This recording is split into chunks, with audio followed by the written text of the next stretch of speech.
Je crois que c'est important que chacun puisse trouver un endroit où déposer ce qu'il porte, physiquement et psychiquement. Et cet endroit ne s'appelle pas forcément le cabinet d'un psychologue. Ce qui compte peut-être davantage que le diplôme, c'est la qualité de l'écoute. Est-ce que je me sens suffisamment en confiance pour dire ce que je ressens ? Est-ce que je peux parler de mes peurs, de ma colère, de mes doutes, sans avoir peur d'être jugé ?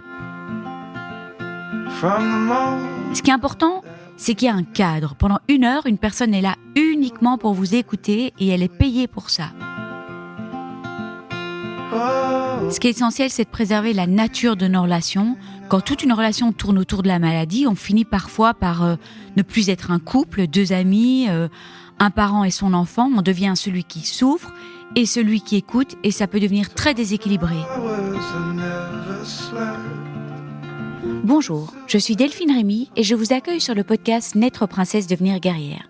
Cet été, j'ai eu envie d'essayer quelque chose de nouveau, une mini-série nommée Le Courrier du cœur, parce que vous êtes nombreux et nombreuses à m'écrire, à me confier des questions que vous n'osez pas toujours poser ailleurs, des peurs, des doutes, des choses que vous portez parfois seul depuis longtemps.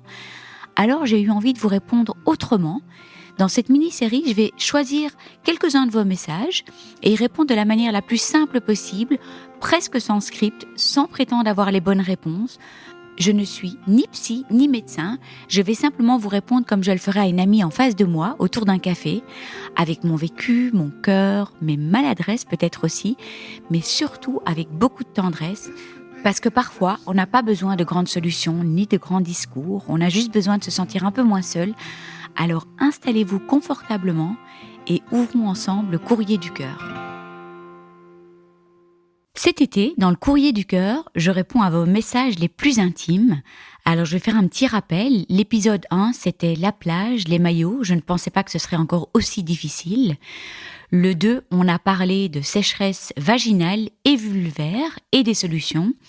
Le 3, c'était un épisode sur les proches. C'est « J'ai été tellement déçue par mes proches, comment gérer cette déception ?» Et le 4, 2 ans après la fin de mes traitements, je suis toujours épuisée. Est-ce que c'est normal ? Je culpabilise. Et aujourd'hui, je réponds à une question qui revient régulièrement.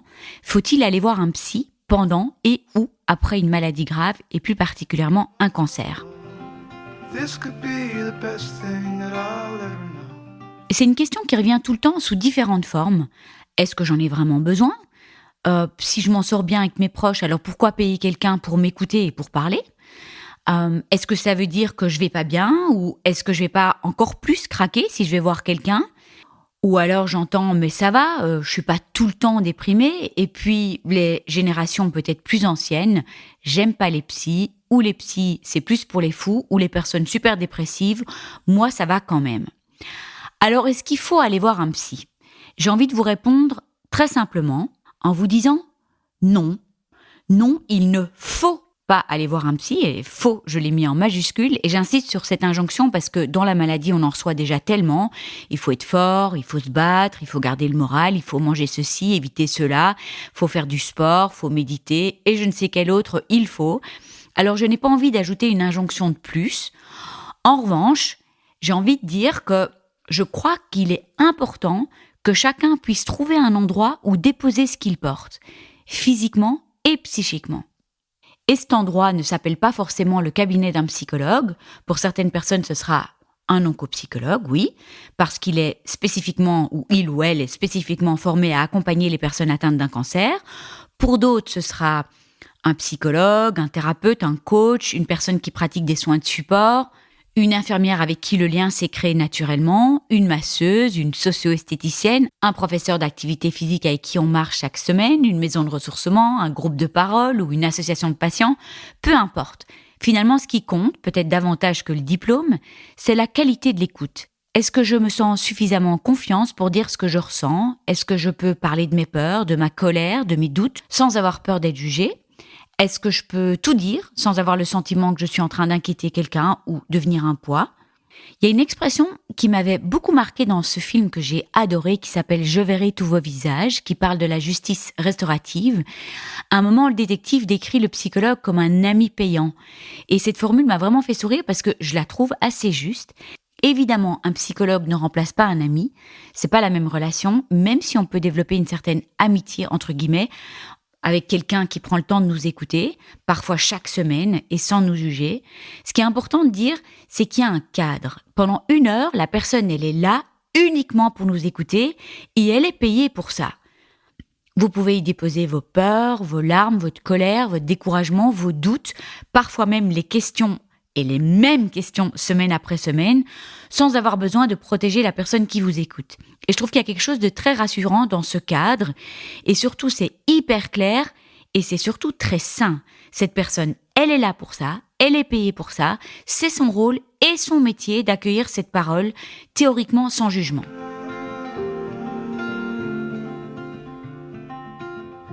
Nos proches, eux aussi, vivent la maladie. Ils nous aiment profondément, mais ils souffrent également, plus que ce que le malade peut parfois même imaginer. Ils ont peur, d'autant plus si la maladie est avancée. Ils se sentent souvent impuissants, et ce sentiment d'impuissance peut être terriblement déstabilisant. Ils cherchent les bons mots sans toujours les trouver, et parfois ça peut même abîmer des relations qui étaient plus que précieuses et saines avant la maladie. Je parle de tout ça parce que j'avais vu dans mon groupe de soutien des femmes qui écrivaient « Oui, mais mes enfants ne m'aident pas assez et me soutiennent pas assez. » Là, j'ai vraiment envie de dire, c'est pas leur rôle de devenir des aidants et des psys de leurs parents. Eux aussi souffrent de la situation, ils ont peur et peut-être même plus que ce qu'on peut imaginer. Et je permets un instant de parler de moi ici parce que je pense que ce sera utile. Mon mari...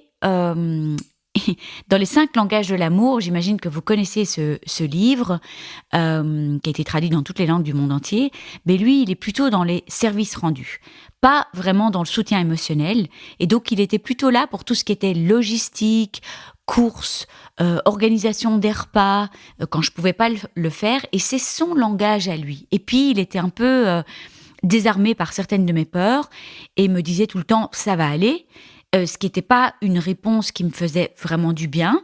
Alors, aucune mauvaise intention de sa part. Je pense que quand on dit « ça va aller », ça rassure la personne qui le dit, et ça voulait me rassurer aussi. Mais pour le malade, c'est pas toujours perçu de la sorte. Parfois, c'est vu comme une minimisation de nos émotions, et ça nous fait pas spécialement du bien.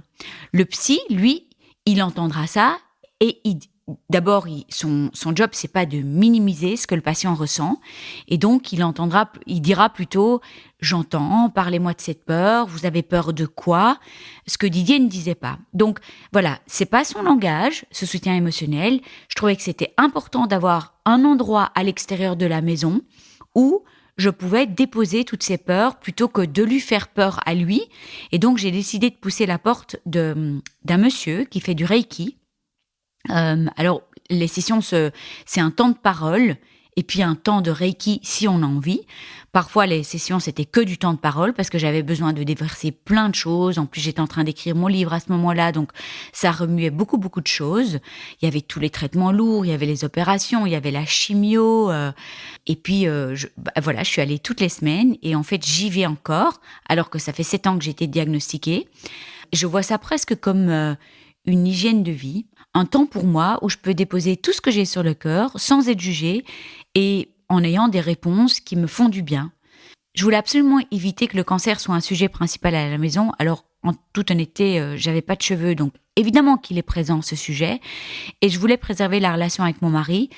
Vous n'êtes pas sans savoir que la maladie peut briser un couple, elle peut aussi le renforcer, et c'est vraiment à chacun de trouver son équilibre. Ce que je vous raconte me concerne, et c'est pas spécialement un exemple à suivre, mais je trouvais important de vous partager ce qui, moi, m'a fait du bien. Mes enfants ont été, un petit mot sur eux, ils ont été très très distants, beaucoup plus qu'en temps normal. J'ai parfois même trouvé ça très dur, mais après je me suis dit, mais c'est clair que ça fout les boules à 14 et à 17 ans d'apprendre que sa mère a un cancer. Certains enfants se rapprocheront, d'autres vont s'éloigner comme moyen de protection pour moins souffrir, et c'est OK. À partir du moment où on comprend, c'est OK. Et ce que j'entendais dans le groupe de soutien, c'était des femmes qui comprenaient pas en fait cette distance. Et c'est important de comprendre que si l'enfant souffre et qu'il a besoin de s'éloigner pour se protéger, c'est important pour l'enfant aussi.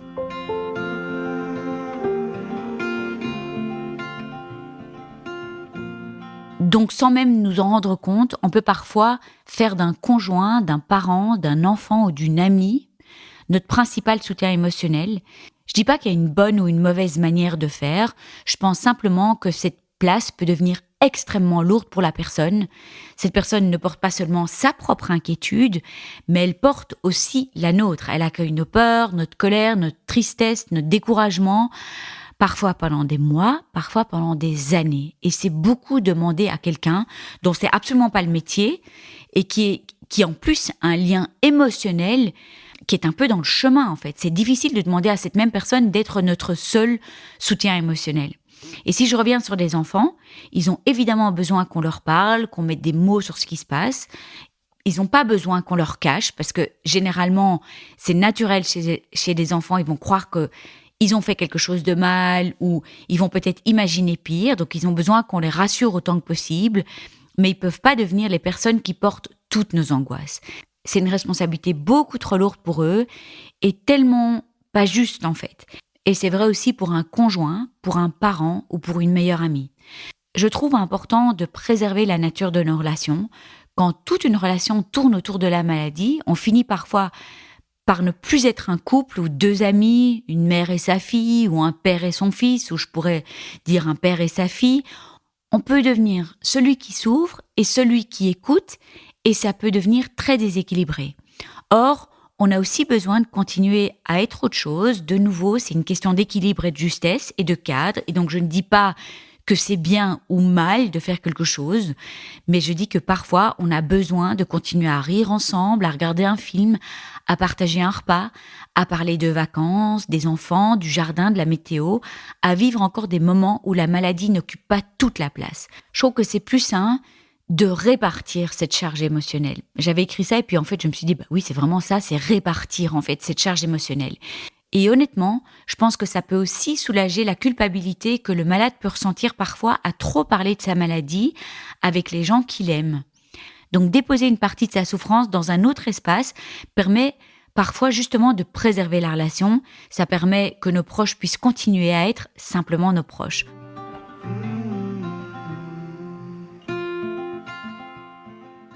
Je pense que cette réflexion devient encore plus importante quand la maladie évolue et malheureusement quand il n'y a plus de traitement curatif possible ou quand on est dans une impasse thérapeutique. Dans ces moments-là, les émotions sont immenses pour tout le monde. La peur, la colère, le sentiment d'injustice, parfois le refus de ce qui est en train d'arriver. Et si toute cette souffrance repose sur une seule personne de l'entourage, ça peut devenir extrêmement difficile. Non pas parce que la personne n'aime pas suffisamment, mais justement parce que la personne aime énormément. Elle aussi traverse cette épreuve avec un sentiment d'impuissance épouvantable et souvent beaucoup de peur. Et peut-être que dans ces moments-là, ce dont on a le plus envie, c'est aussi de pouvoir profiter de la présence de ceux qu'on aime, se tenir la main, regarder de vieilles photos, écouter de la musique, rire encore quand c'est possible, créer des souvenirs, dire des choses importantes et ne pas parler que de la maladie. Un accompagnement extérieur ne remplace jamais l'amour des proches, au contraire, il peut aussi le protéger. En fait, je vais affirmer, il le protège. Il permet que toute la relation ne se résume pas uniquement à la maladie et à la souffrance. Ça ne veut pas dire qu'on doit plus se confier à ses proches, évidemment, mais justement, on aura peut-être fait un peu le tri chez quelqu'un de professionnel, on aura peut-être pris un peu de recul, on peut ensuite partager ce qu'on a échangé avec un proche, ce qu'on a échangé éventuellement avec le psy ou avec la personne dont c'était le métier et il y avait un cadre, mais peut-être que justement quand on partage tout ça avec un proche, on sera peut-être moins à vif et on ne fera pas reposer tout le soutien émotionnel chez la même personne. Alors encore une fois, il ne s'agit absolument pas de dire qu'il faut consulter un psychologue. Certaines personnes n'en ressentent jamais le besoin et c'est très bien comme ça. D'autres trouveront exactement ce qu'elles recherchent dans un groupe de parole, une maison de ressourcement, une association de patients, un coach, un thérapeute, une activité physique adaptée ou simplement auprès d'une personne avec qui elles se sentent profondément en sécurité. Il n'existe pas une seule bonne manière de traverser une maladie. Peut-être que la vraie question, c'est pas est-ce qu'il faut aller voir un psy? La vraie question, elle est plutôt, est-ce que j'ai un endroit où je peux déposer ce que je porte sans que tout repose sur les épaules de ceux que j'aime ou d'une seule personne que j'aime? Si la réponse est oui, alors vous avez déjà trouvé ce dont vous avez besoin. Si la réponse est non, ça vaut peut-être la peine de chercher cet espace, non pas parce qu'il faut, mais parce que ça peut vous faire du bien et parfois ça peut aussi préserver ceux qui vous aiment le plus. Alors si cette question vous travaille aussi et que vous vous demandez comment franchir le pas ou vers qui vous tournez, je voulais juste vous laisser quelques pistes concrètes en France avant de terminer et je suis sûre qu'il y a l'équivalent en Belgique. D'abord, il y a la Ligue contre le cancer en France qui propose une écoute téléphonique gratuite et anonyme, assurée par des psychologues. C'est ouvert aux personnes malades comme à leurs proches. Il y a aussi Cancer Info Service. Vous allez trouver le numéro facilement. Il existe aussi un dispositif qui a évolué récemment, Mon soutien psy. Il permet de consulter un psychologue sans ordonnance, avec jusqu'à 12 séances remboursées par an, une séance d'évaluation puis 11 séances de suivi, prise en charge en partie par l'assurance maladie et souvent en partie par la mutuelle. Et dans beaucoup d'hôpitaux, de maisons de ressourcement, il y a des espaces ressources info, des lieux d'accueil sans rendez-vous pour écouter, orienter et informer. Il y a enfin les associations patients comme Rose Up et plein d'autres en présentiel et en ligne qui pensent aussi l'accompagnement du côté des proches et des groupes de parole animés par des psychologues pour ceux qui préfèrent un cadre collectif plutôt qu'individuel. Ce sont des portes d'entrée. Il n'y a pas une meilleure porte que les autres. C'est vraiment à vous de sentir celle qui vous convient au moment où vous en avez besoin. Je sais que parfois c'est compliqué financièrement. C'est pour ça que j'ai voulu mettre en avant des aides gratuites où pour 20 € par an, il y a moyen de trouver du soutien. La semaine prochaine, dans le Courrier du Cœur, on parlera de relations amoureuses et d'intimité après un cancer. Comment dater après un cancer, comment rencontrer quelqu'un après une mastectomie, comment se montrer, se dévoiler quand notre corps a changé et qu'on ne sait pas très bien comment l'autre va le regarder. Ce sont des questions qui sont beaucoup revenues dans vos messages et il y avait tellement de choses à dire qu'on a décidé de faire cet épisode en 2 parties. Dans la première, je prendrai la parole pour parler de ses peurs, du rapport au corps, du regard de l'autre, de sexualité, de confiance en soi. Et dans la deuxième, je laisserai la parole à Marine. Marine a rencontré celui qui allait devenir son mari après son cancer, alors qu'elle n'avait qu'un seul sein.